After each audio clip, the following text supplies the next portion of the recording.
the theory of otherness can be applied to humanity itself.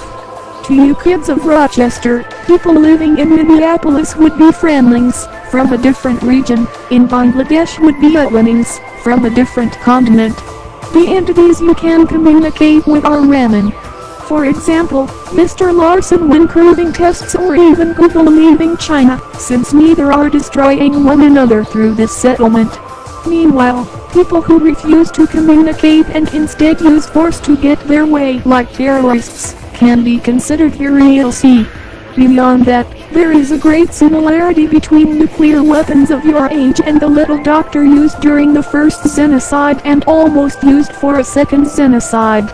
In both cases, the people carrying them feel the burden of knowing they exist, and both are constantly wary that they will be used.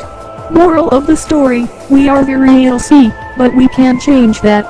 We do not need to turn to war or terrorism to get our points across and force cooperation. In other words, violence is not the answer.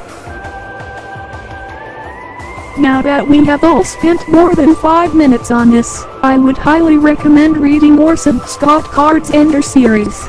Here is something you will no doubt be happy about.